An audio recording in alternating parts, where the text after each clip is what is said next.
Hey, this is Ask the Pastor. My name is Ryan, and I answer questions from the internet that people ask me about theology and life and the universe and everything. I've got a question today that I want to read to you. It goes like this. What happens to babies who die in gestation, infancy, or early childhood? Well, that's a great question. I have been called on before. I spent some time while I was in training to become a pastor as a hospital chaplain. So I worked in a chaplain, as a chaplain in a hospital, going and praying with people. And most of the time, day in, day out, I was either on the neurology or oncology wards. I would go up to floor 6 and go around floor 1 and meet with all the patients who were either dying of cancer or recovering from strokes. And man, I think the cancer was harder because most of the people in cancer in oncology were just not going to get better. And I spent a lot of time praying for people who were ready to go, and praying that God would take them quickly, which was really different for me. But up in neurology, that was hard too, because you were dealing with people who couldn't care for themselves and sometimes couldn't speak. Once in a while, I got sent to the babies. I got sent to the labor and delivery ward. And in labor and delivery, I was meeting with people on one of the happiest days of their life instead of the saddest days of their lives. And I was praying for babies and just giving thanks to God and asking God to bless these children as they entered the world. Except once in a while, when I would get called in for someone who was born premature and not going to make it, or someone who was born stillborn, or someone who had lost a child in gestation.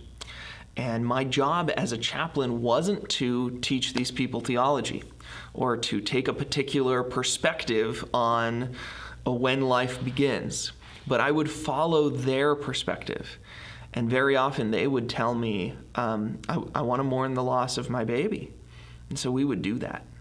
Sometimes we would baptize babies who were not alive anymore and give them a Christian name and mourn their death. The same is certainly true for children who die in infancy. And I think a lot less at that point controversial. I think everybody believes that those are people, those are souls, those are beloved children of God. So the question is, what happens to them? Well, what happens to them is that their eternal soul continues to be eternal, right? That they live on. And in as much as their life is a part of the kingdom of heaven, we will see them again in paradise. Now, the follow-up question, of course, because that was a non-answer kind of answer, and I know that those of you who are watching are going to be like, Pastor, you just used some flowery words, but that doesn't really answer the question. Good job holding my feet to the fire. Are they going to heaven or hell? It's the question. And my hope is that they would all go to heaven. In fact, my hope is that everyone would go to heaven. Miroslav Volf gave a great distinction. He's a really cool theologian, where he says, I am not a Christian universalist, but I hope for the truth of Christian universalism. I hope that somehow people don't get saved apart from Jesus. I confess that 100%. If you are not saved by Jesus, you are not saved. But I hope Jesus saves everybody. That's my hope. If you're going to get saved, you're going to get saved by Jesus. But I hope that Jesus will save you and the person next to you and every person down the line. And that includes all the infants. But the more traditional answer, or the more rock solid answer, would be to say that they're saved if God saves them.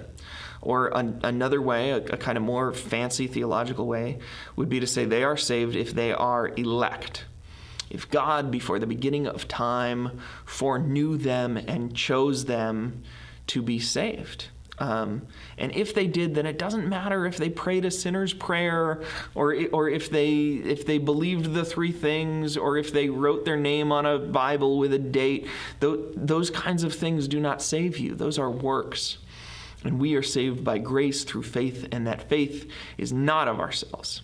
It is a gift of God. So we don't need to worry about what the infants did or didn't do. They are in the arms and at the justice and the mercy of the best judge there has ever been or could ever be, our God, the Father Almighty. And so that's what happens to babies that die in gestation, infancy, or early childhood. I hope I answered your question. If you liked this answer to the question, I hope you'll share it. If you didn't like it, I hope you'll engage with me and tell me why you didn't like it. And if you've got your own question, I hope you send it in. Give me a little comment down here. We can do a question answer. I did these other questions too. We can talk about those.